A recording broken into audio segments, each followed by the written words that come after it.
Hi, I'm Amy. And I'm Katie, and this is Monumental, a small show about the big things God does in the lives of ordinary people.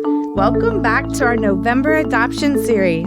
This is the third and final episode in this series, and since we've given you so much extra listening material the last couple of months, we've decided to take a break in December and pick up with season 3 in January. That's right. We're really looking forward to it, and I think we've got some amazing stories coming your way. In our adoption series these last 2 weeks, we've heard from Pastor Max and Annie Carell on the biblical perspective of adoption and their own story of adopting. Today, though, we get to hear from their daughter, Allie Passwaiter. She's a wife and mother of 4 sweet little boys, and she talks about her adoption story and how it shaped her faith. Well, I don't remember the first time that I was ever told I was adopted because I was just told, from a very, very young age, but I don't think I really understood it. Mm-hmm. So it wasn't probably until junior high, maybe, that started to kind of, click with me. Yeah. And, I remember finding this file box that my parents had, mm-hmm. and I realized that there was a file called Adoption or Allie's Adoption, and there was a picture of my birth mom, and so I didn't tell them that I found it. I just kind of kept it secret. And and then I also remember my cousin, when she was in high school, she actually had my biological grandma as her English teacher. And she told me that my family, like my aunts and uncles told her that she was not allowed to tell me. So she was like, I want to tell you anyway. So I started to feel kind of awkward. I felt like maybe people were keeping secrets from me, even though everybody was open, you're adopted and we're your family. I felt like there was things that I didn't know about. Tell me about finding this file. When I first found it, I was actually kind of angry. Yeah. So I was like, why didn't they show me this, And especially the picture. Yeah, and then it had her name on the back of it. Right. Had you not known her name or anything? No, I didn't know. You really didn't know anything about her? Well, I found out a bunch of things, I found out where I was born, and I used to have a different name. Mm-hmm. My name used to be Alyssa Jane Letourneau, and I found out her name, and the picture was actually her in the hospital holding me.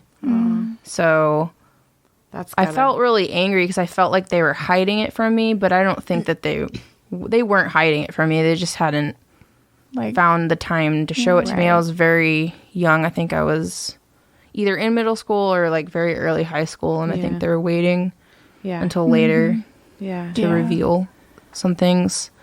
But I remember after that, my dad taking me to Barnes & Noble, and when it was still open, and we actually got some coffee there, and he actually told me a lot more details about,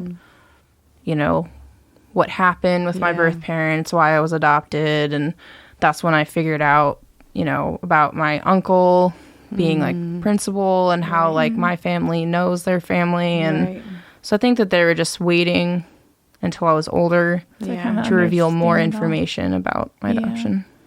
So did that help then, sitting down with your dad and having him talk that through with you to feel okay, they're not actually trying to keep secrets, they just... Yeah, so because my anger was rooted in you're trying to hide secrets about my past, and then I realized that they weren't against talking to me about it. Yeah. How old were you when your dad took you? Or what that was the time right after you found? Oh yeah, finding that and... I actually don't really know the timeline. I might be actually switching things around about what exactly happened, but it was sometime in high school, because I was also, when I found out her name, I looked up my birth mom on Facebook and actually sent her a message on Facebook. So had you had questions about your birth mom, your birth family before finding that, or did that stir a bunch of questions in you? I don't know why I never really asked that much about it. I don't remember asking my parents details. Yeah. I actually, all of the answers to questions that I never had, I think that I just kind of made up stories in my mind that became reality that wasn't really reality. Somehow I knew that my dad went to the military after I was adopted. So in my mind, he was like the villain of my story. Like he hated me. But then I found out later that he didn't even know I existed until I was 18 years old. Whoa. Wow. So all of these stories that I told myself, like I didn't ask about it. I just came to my own conclusions. What kind of questions did you have? I just didn't understand how a mother giving up her baby was an act of love. Mm-hmm. And I was actually like kind of angry at God. Like I just thought like it would have been better if my biological parents would have just gotten married and we could have had a happy family. Mm-hmm. Or even better than that, what if I would have just been born from my adopted mom, because I love my family. Right. Yeah. And it just felt like I was being punished in some kind of way. Yeah. You know, now that I'm older, I know that that's not true. My birth mom did love me. Mm-hmm. And it was very kind of her to give me a mom and a dad. Mm. So you messaged her and she responded, and did that start her? Did she respond? Did that She start did respond. I think it started a lot of like drama for her side of the family, because up until that point, she had 2 other daughters after me who didn't know who I was. You. I talked to one of my biological, I guess she would be a half sister, and she said that she actually saw a picture of me like in a box and just never knew what the picture was. And so the first time that I met my birth mom was the day before I got married.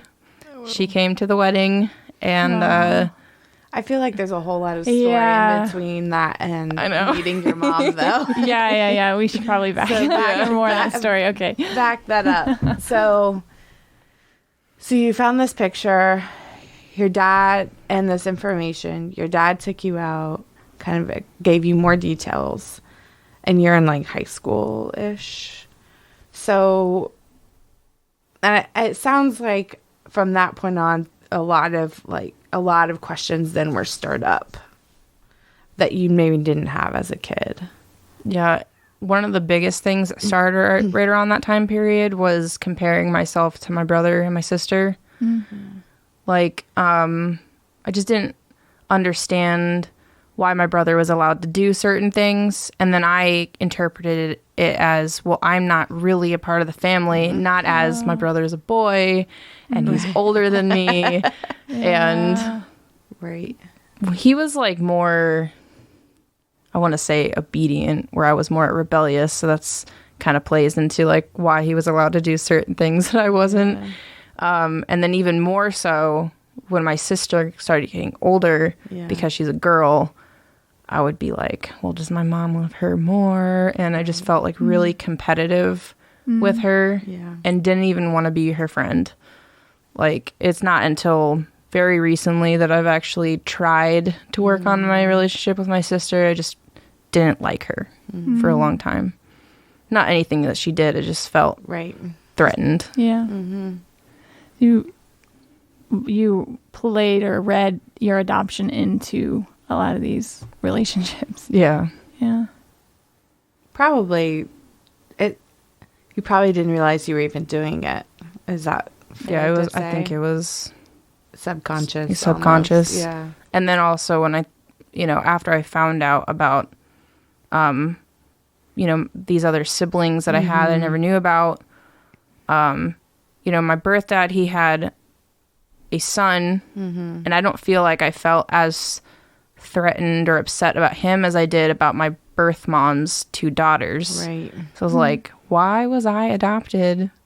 But they got to stay. Right. But that was because she got married after I was adopted, like years later. And then had them later. Yeah.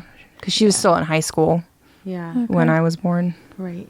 I think another interesting part of that story is that when my mom was told, or my parents were told that they were going to, like it was time to come get me and I was born, that my mom, my biological grandma, and I think her mom too, they were all here for this like birth of like the first granddaughter.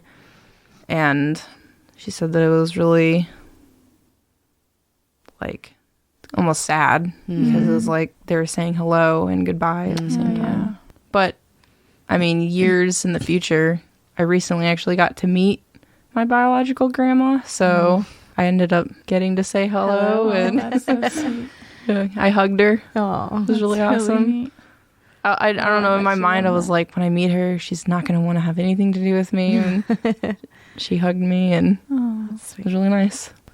Kind of the next step in the story is my birth dad got a Facebook, and so somebody from his high school messaged him and said, how was the adoption? Something like that. Oh, my word. Well, he had adopted a son, but there's no way that person would know about that. So he was like, what adoption? Right. And they were like with Tina.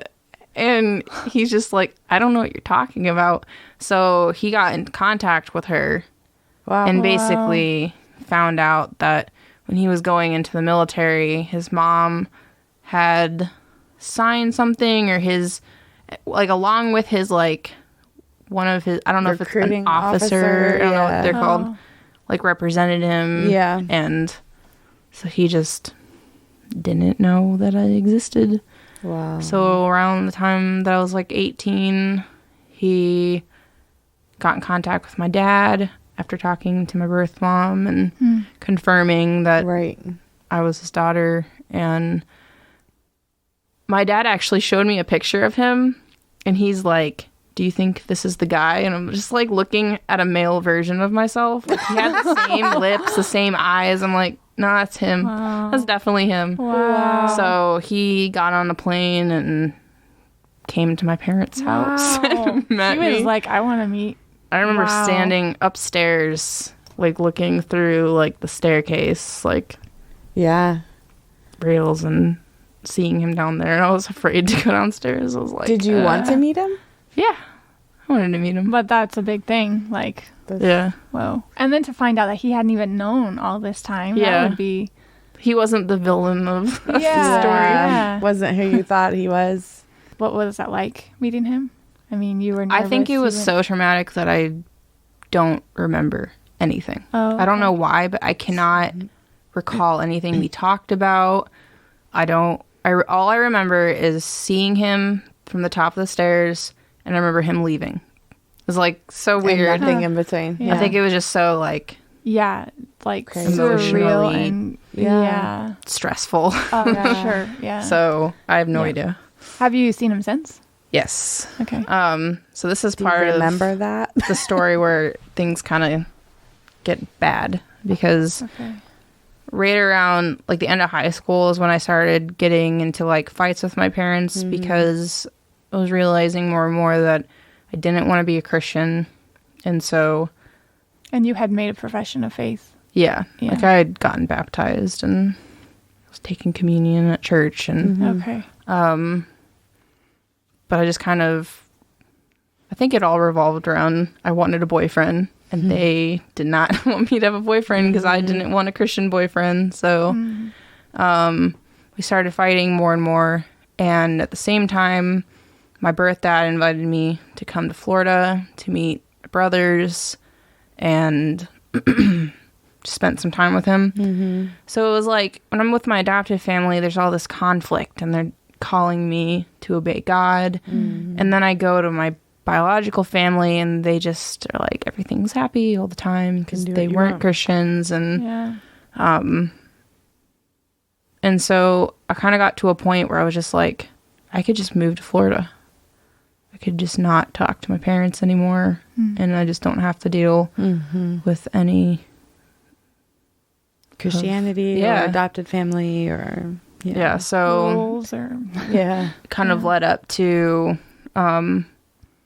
me leaving the church. That's when I got excommunicated. At some point, my brother actually met with me, my adopted brother, and he said that I wasn't allowed to come to my parents' house anymore because every time that I would come, I would just start a fight and usually end up with me like yelling at them, and my mom and dad would be like really upset. And so there was a lot of conflict there. And actually during that visit to my birth dad, I ended up getting a tattoo, And the words that I picked for my tattoo was like an attack on my family, which is why I hate my tattoo. No. So I'm going to read the words on my tattoo. It says, I don't just want life. I want to say I lived. Because to me, it was like, living a Christian life is not living. You don't get to go to parties. You don't get to have fun. And so here it is, like, my birth dad paying for this tattoo. And, you know, he wasn't doing anything to pit me against, like, my family. He wasn't aware. So, but I do remember getting off the plane and my adopted dad picking me up, and I was like, I have a new tattoo, and he didn't even want to see it.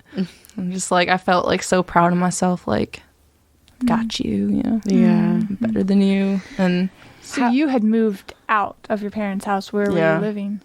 I was living with 2 girls from my work. I just asked them if I could move in, and they said yes. This was the summer after high school. Okay. One of the big reasons for fighting with your parents was that you wanted a boyfriend. So moving out then, did you get a boyfriend? What? I got many boyfriends. Okay. I dated them for like a week and then broke up with them. It's like, that was like the pattern. And there's always something I didn't like about him.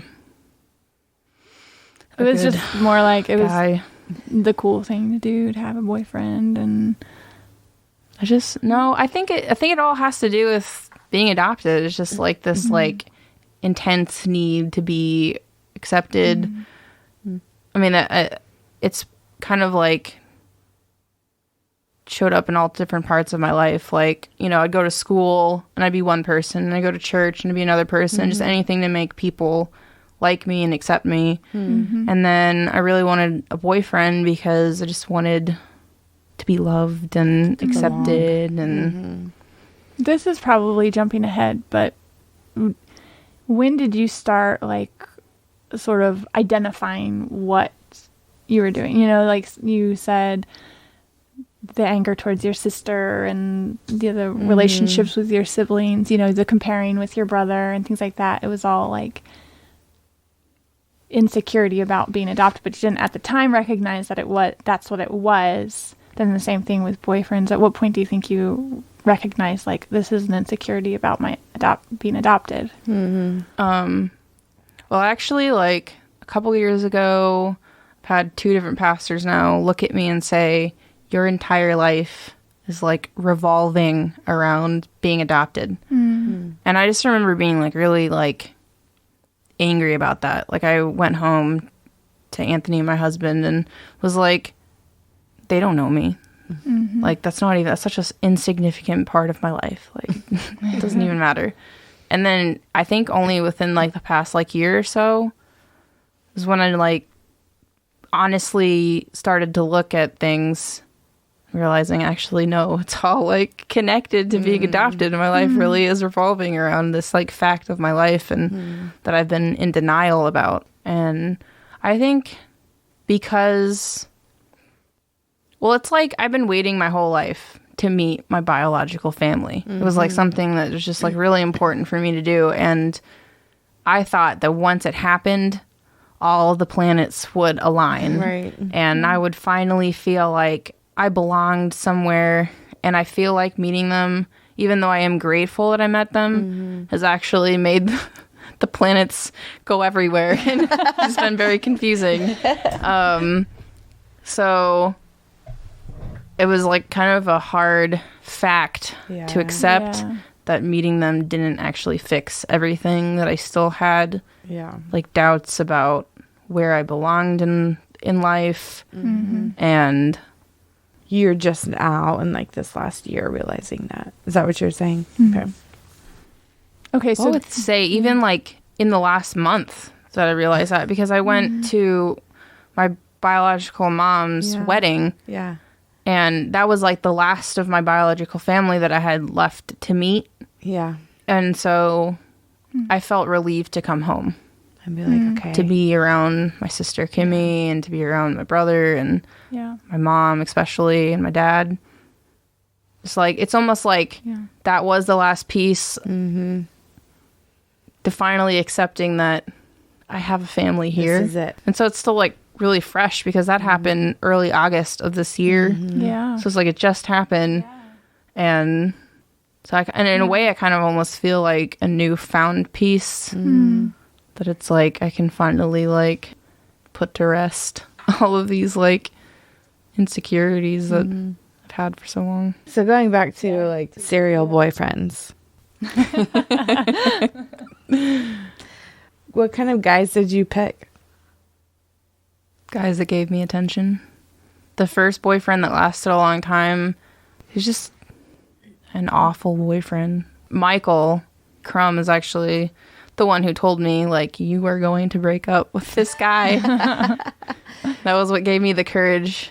And then beyond that, I think I just kind of, I really liked guys in bands. That was kind of my hope that I would go on and play shows for people and write my own music. So if there was a guy in a band, I really liked them.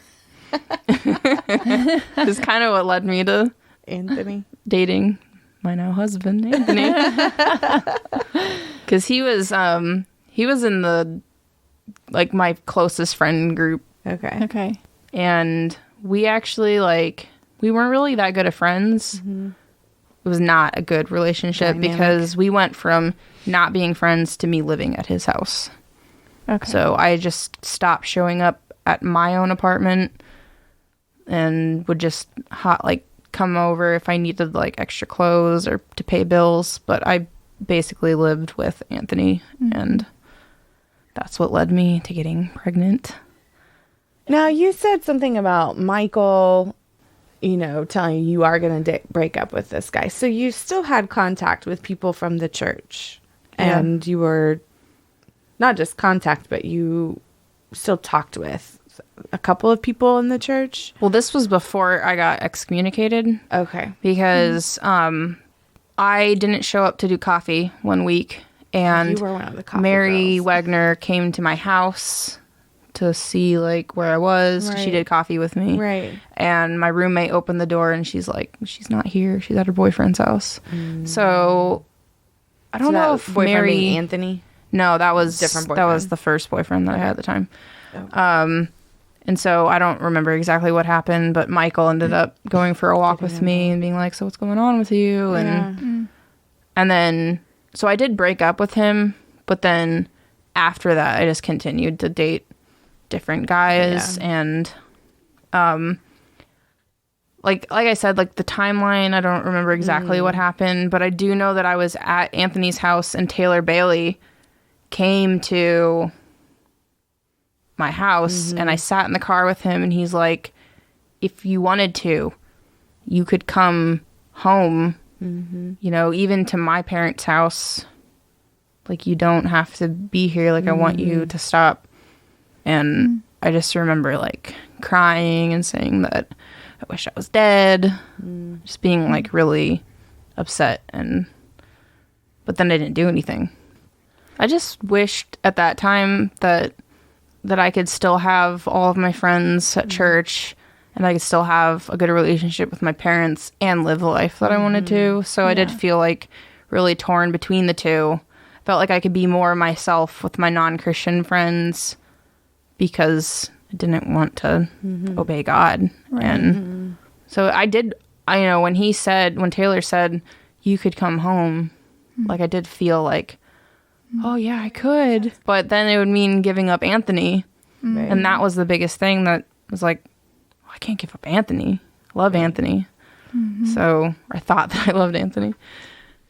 So Taylor just ended up leaving. And at some point I ended up, well, the elders had asked to meet with me and I kept blowing them off. And eventually, like, I was at Walmart shopping and pretty sure it was Wayne Huck and Adam Spady, pretty sure were the two that met me at Walmart and read to me the paper that they ended up reading to the entire church. And I was just like sitting there like such like a bad attitude, like, cool, I'm glad that we're done. And then I just continued grocery shopping and it really didn't like affect me that much. I was just more like annoyed, like, seriously, you're gonna come to Walmart and reading me some dumb paper. It was the paper that Yeah. was basically saying like I was excommunicated. So I had a really bad attitude. It was just kind of like, cool. You were not at that Bye. moment seeing that as an act of love. Well, that's the thing, though, is that I did see it as an act of love. Like, because I had grown up in the church, it was like... You knew. You knew. Yeah. Like, I knew that it was going to happen. I still felt like they were doing their job, so I wasn't angry.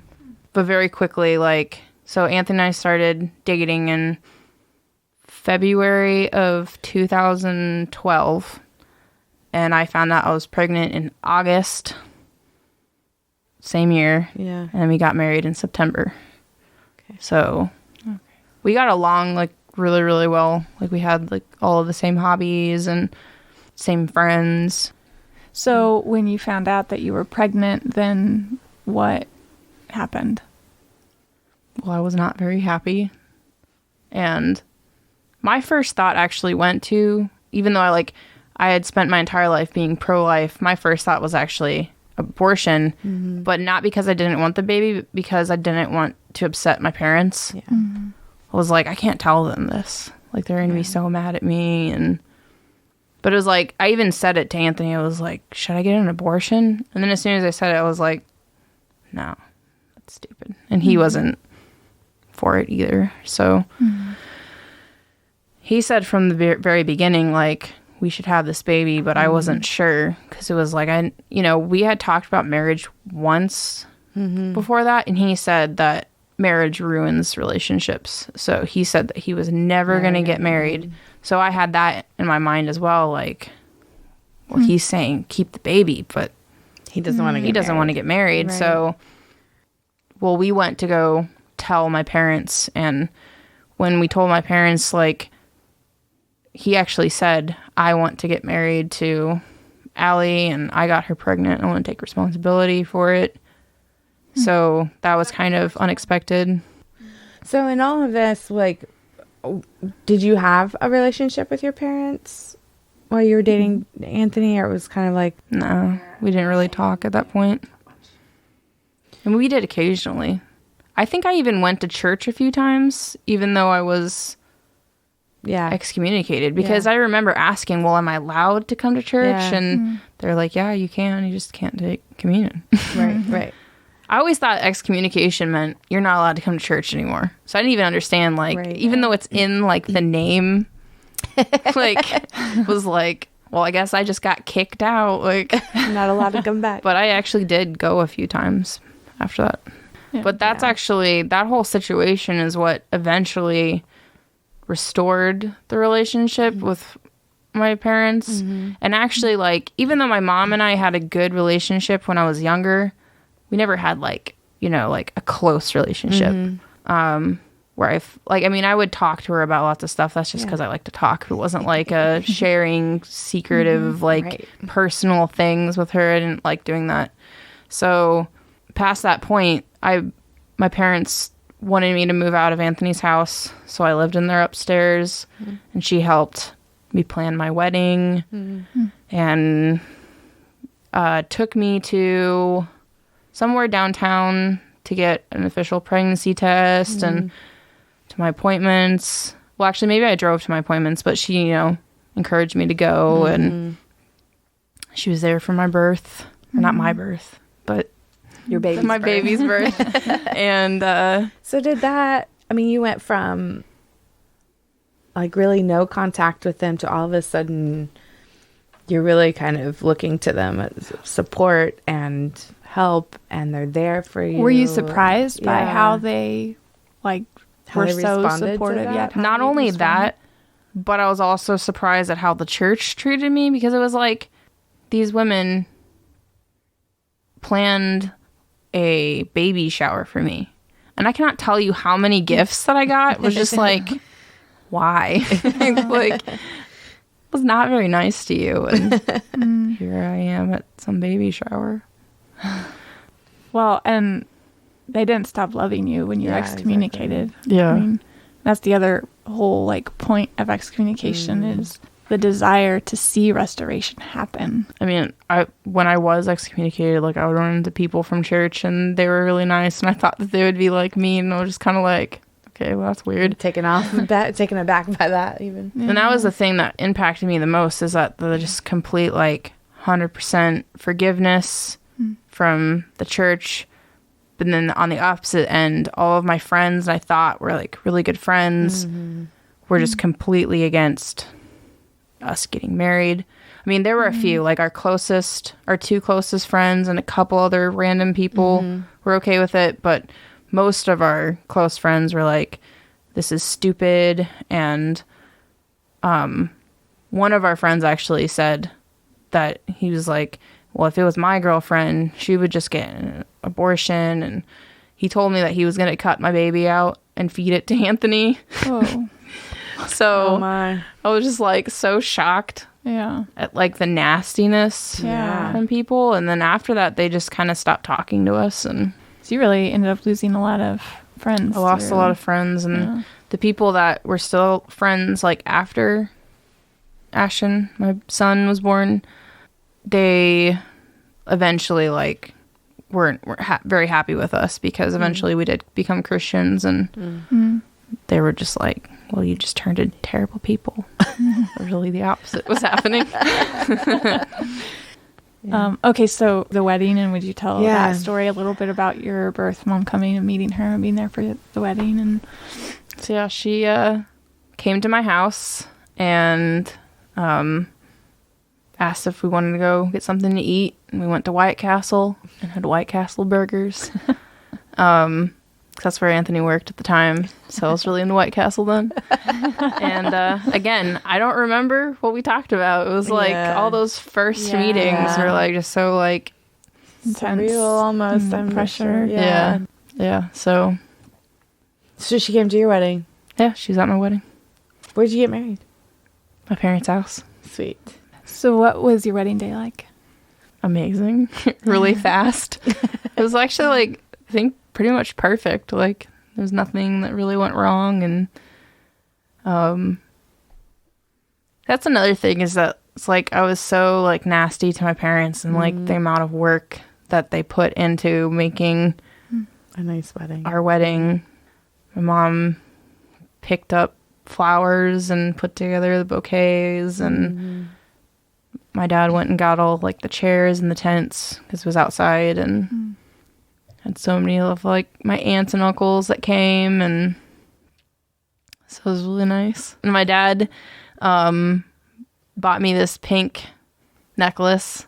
My mom said that they went to this like store and they were looking at jewelry, and he was like, my mom was like, well, what about this one? He'd be like, no, I want that one. I remember him looking at me and like kind of getting teary-eyed, and he said to me, like, if you want to right now not get married, that's okay. So I appreciated that he supported me either way, helped me through it. So you had Ashton, your first son, and you said you were already started going to the church again, or it was after he was born? No, we had started going as soon as I moved out of Anthony's house and back in with my parents. You were going. I started going again. So how did you end up coming back to the faith, and how did Anthony become a Christian? And basically, like, even though I had moved in with my parents and all that stuff was happening, what finally made me like really want to go back to church was this idea that my son wouldn't, like, if we didn't go to church, he might not be a Christian. And so it was like, this entire time, I never stopped believing in God or that he was, real or anything like that. Right. I just didn't want to submit follow. to him. Yeah. But I couldn't do that to my son. It was like I was perfectly fine if it was me. So that was what started us going to church. And Anthony wanted to go to church with me. It was just from sitting under the preaching every Sunday that it really just was convicting. And so, yeah, eventually I told Anthony that I was a Christian, and he wasn't there yet. But like shortly afterwards, like within just a couple months, he said that he was a Christian. so how has you having your own kids impacted how you've thought about your adoption? I just like, I don't know how my mom survived. Just like, I can't imagine like going through so many years of like wanting a baby and then just one day being contacted like you're gonna get a baby and you understand that, like like it's just amazing. You know. And also just like, I mean, obviously I don't feel that about my own children, but my mom would say that she had a lot of fear in the beginning. Like, what if someone comes to like take my baby away? Right. So she was like, I have to do everything right. And kind of, I'm sure that was like really stressful. And then when I got older, like just, I learned pretty early on that I could use being adopted, even though I didn't really understand it. I could use being adopted to be manipulative. So, like just telling her that I hated her or she's not my real mom. I just can't imagine one of my kids saying that to me. Like, it would just like break my heart. And so it's just like, I feel really bad that I would say that, but she just kept on loving me and going on. And even in high school, just like how angry I was. And in the end, she still forgave me, helped me plan my wedding. And so I think that God like really blessed her. Like, she just never stopped reassuring me, like, you're my daughter. And now it's like my relationship with her is just like so close. And now I'm the one that's like, I just went to her house. Is it gonna drive her crazy to go again? Like, I want to go like visit her all the time now. And it's just amazing. Like, not even just with like my mom's story, but with my grandma. My grandma wrote me the sweetest note recently. Like, sent it to me in the mail, and I just like remember thinking like I don't deserve to be a part of her life. Just it hit me that much more, that like how much I'm not blood related to any of these people, but they see past that and have accepted me like 100%. Like, to my grandma, I'm her granddaughter, and that's just amazing. And almost like in a way it makes you closer. You know, another thing, I wanted to say this earlier but I forgot. People a lot of times, like especially like I feel like women, whenever someone says, oh, you look like your mom or you sound like your mom, and then the response is always like, ugh. Like, you don't know, like, how blessed you are. That is such an awesome thing. Like, that's, like, whenever I look at my sister, like, that's a source of, like, jealousy. It's like, she has her nose. And just, like, I wish I had my mom's nose. And that was when I started having, like, serious, like, jealousy issues with, like, Kimmy. Because we went to, like, some like family thing. So my grandma's sister, she went up to Kimmy and said, wow, you really look like your mom. And I was standing right there and I had this like I was like mad. It's hard because when you love your mom, you actually adore those things about your mom. You want to be like her.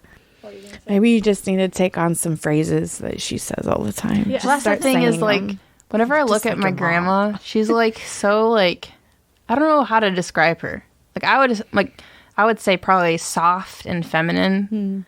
And my mom's like that too, like the way that she talks and moves. And then I look at myself and I'm so like, I feel like I'm like abrasive and loud and and so it's like, that's like my goal, is to be like my grandma, my mom, like as far as like the way that I talk and like just to adopt that like feminine side of them. Because like, also growing up is like, I really looked up to my brother and I really wanted to be a boy. And so even in high school, I would act like super, super boyish. And now it's like, I'm trying to like undo all of those behaviors. But in a way it was good because since I have 4 boys, I actually like Legos and like Minecraft. It's the weirdest thing. It was like I was training for this moment. Well, and on the flip side, like, God put you in this family, you know. But With an older brother. So, like, because God wanted you to have this family, but he also wanted that family to have you. Yeah. You know? So. Yeah. Because there were, like, I think years where my mom tried to have a baby and it wasn't working out. So she was really excited. Oh, yeah. To get me. Totally. I also don't think that she ever expected to have Kimmy later. A surprise in a completely different way than you were. Yeah. I was excited to be having a sister. Or friends. Never been friends before. We fought a lot when we were younger, so now it's like she's the one I look for when I go to church. It's like, where's Kimmy? It's just like when I see her, I just get excited. Yeah. Which is nice. And yeah. I did apologize to her. I was really mean to her when she was little. I think that was significant. Also, I think I scared her when she was little because I would get really angry and yell. And so I just wanted to apologize for that and make things right between us. And I just can't believe that I like spent so much of my time like growing up like thinking that God was against me. Like I told my mom this like pretty recently actually. I was like, it just feels like he hates me. Like he has set everything up, you know, to make my life hard. And it's just like, no, this is a blessing. That's the biggest thing that you might get into like to an adult and like things that never bothered you about adoption like start to bother you.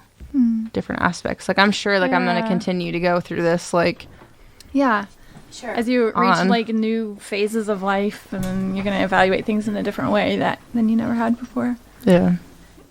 But all throughout, God has been doing this work in your life to like, well, give you faith, but then build it, you know? Yeah. I would think throughout your life if you continue to, you know, have questions, your faith is getting stronger each time, you know? Yeah. And it's like, you're recognize this was a work of God. This is the family God wanted me in, and this was good. And look at all he's done through this, you know? Yeah, because he like obviously planned from the very beginning that I was going to meet Anthony and that I was going to have 4 little boys. So it's like everything, even my birth was all like leading up to that moment as well. So I think it was interesting what you said, that you either asked, why didn't I just stay with my birth mom, or why didn't God just make me be born into my family that I love? Yeah, just skip a few steps. Just skip a step and just put me directly, because he can do that. Yeah. But God meant to take you out and place you in a different, from your biological family to your adopted family, and for a reason. It was like all part of it, the story happening that way. That caused you to process God's hand and come to know God. And it's hard, but then it's so beautiful too. Yeah. How about being a Christian, like becoming a Christian, and how has that impacted how you think about adoption?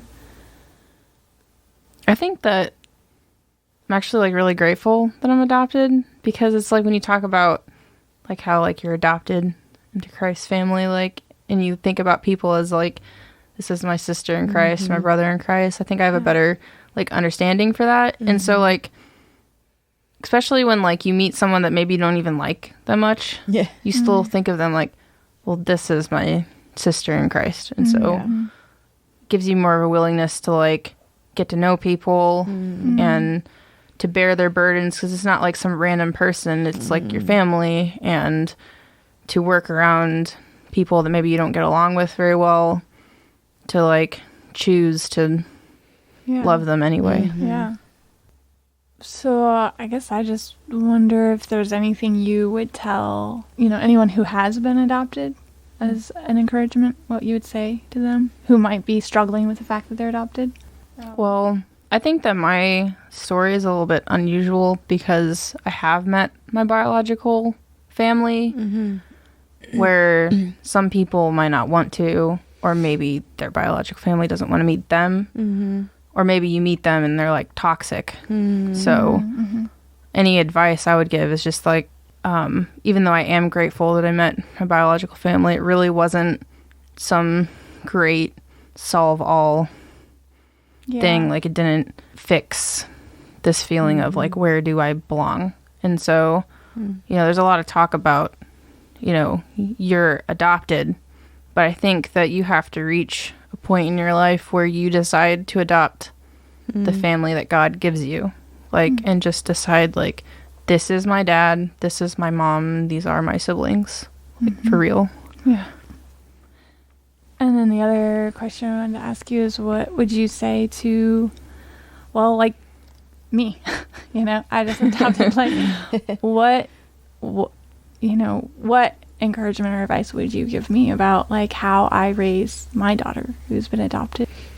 My advice would be to just keep on reassuring her that she is your daughter, because she might go through her entire life, sometimes, like, to be okay with being adopted, and then years later to not be okay with it, because I've gone, back and forth. Yeah. Even as an adult, I still have these thoughts, like, maybe my mom loves my brother more or my sister more, and maybe I don't really belong here. So you just have to keep on reassuring, like, you are my daughter, over and over.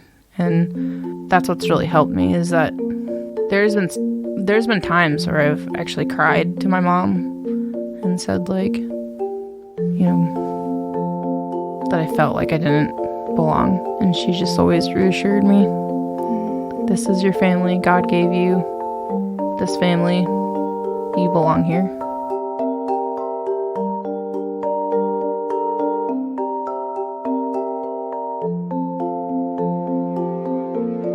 Monumental is hosted by Katie Walker and Amy Molina. It is produced and edited by Katie Walker, and it is executive produced by Nathan Alberson and Jake Menzel.